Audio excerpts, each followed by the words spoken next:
Hey y'all, welcome back to Movement Link. So a very common mistake we see in the push-up is just people having their hands just a little too far forward. So what this is going to look like is as I'm in my plank position, my hands are just a little too far forward. So then as I go down, my elbows fall back behind the wrist a little bit. So what happens here is I kind of lose leverage. So what we're looking for is to get that elbow directly on top of the wrist as I press. So this is a mistake I make a lot, and what really helps me feel it is it's just like a squat, is we want even pressure through the full foot. And what I tend to do is when I get tired and lazy, I put too much pressure on the palm of my hand, and I don't have that even pressure through my full hand.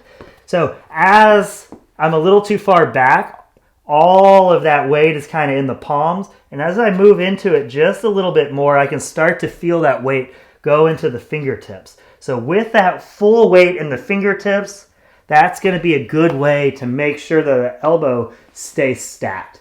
So another thing we can do, and we just call it the anatomical push-up or the reverse push-up, and this will be a real quick test for you to see, do you have the proper wrist mobility to get into that good push-up position, and it'll be a good test to see, are you used to doing a push-up with the elbow over the wrist? So what we're going to do in this push-up is we're just going to turn your hands around backwards.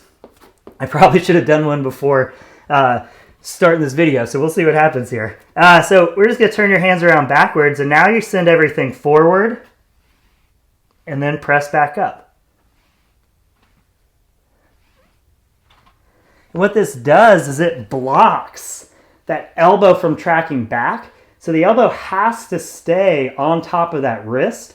And so this is a good way to test is if this is something that's just impossible, that means we're probably leaving those hands a little too far forward, or we have some work to do maybe on our forearms in the wrist joint to give that wrist joint a little bit more slack.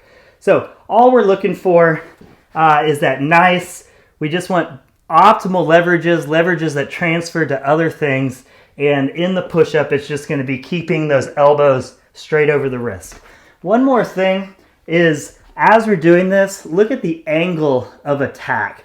So if I'm doing a push-up and I'm thinking go straight down, I jam the elbows back. But instead, if I'm doing a push-up and I'm thinking keep the elbows on top of the wrist, I send everything forward and down. So my angle of attack is just a little bit forward. We see this in the bench press too. To keep the weight centered, we have to have a little bit. It can't just go straight up and down. We have to have a little bit of motion. So we start seeing these similarities everywhere. So try and keep the elbow over the wrist on your push-ups.